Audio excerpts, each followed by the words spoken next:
प्यार कहिले रहू जान,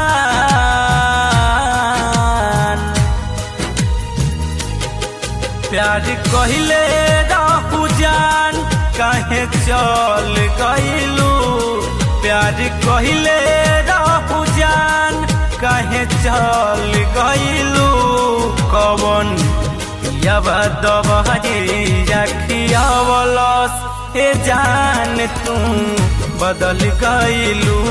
कवन याबा दबहरी रखियावलस हे जान तू बदल गइलू।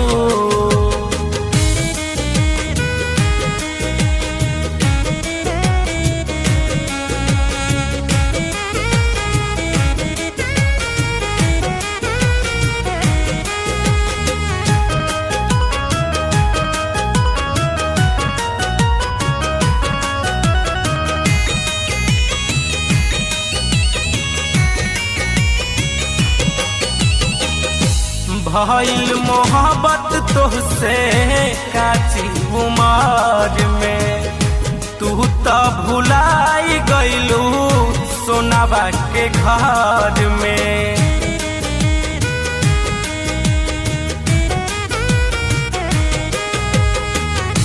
भइल मोहब्बत तोहसे काची उमर में, तू तो भुलाई गइलू सोनाबा के घर में। बात मीठ बातिया के, बात मीठ बातिया के तुम चल गइलू। बात मीठ बातिया के तुम चल गइलू। कवन याबा दबहरी रखियावलस हे जान तू बदल गइलू। कवन याबा दबहरी रखियावलस हे जान तू बदल गइलू।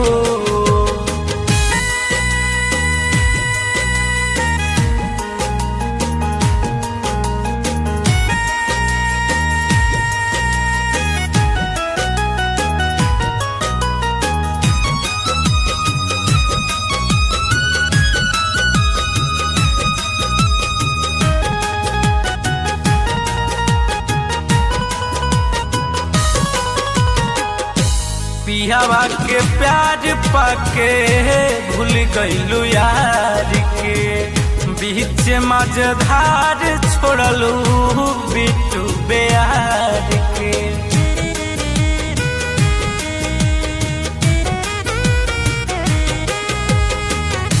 पियावा के प्यार पाके भूल गइलू यार के, बीच मझधार छोड़लू बिट्टू बेयार के। हर राम हसमुखी शशि रंजन हसमुखी जोर छल कइलू। शशि रंजन हसमुखी जोर छल कइलू। कवन याबा दबहरी रखियावलस हे जान तू बदल गइलू। कवन याबा दबहरी रखियावलस हे जान तू बदल गइलू। प्यार कहिले रहू जान, काहे चल गइलू। प्यार कहिले रहू जान, काहे चल गइलू। कवन याबा दबहरी रखियावलस हे जान तू बदल गइलू। कवन याबा दबहरी रखियावलस हे जान तू बदल गइलू।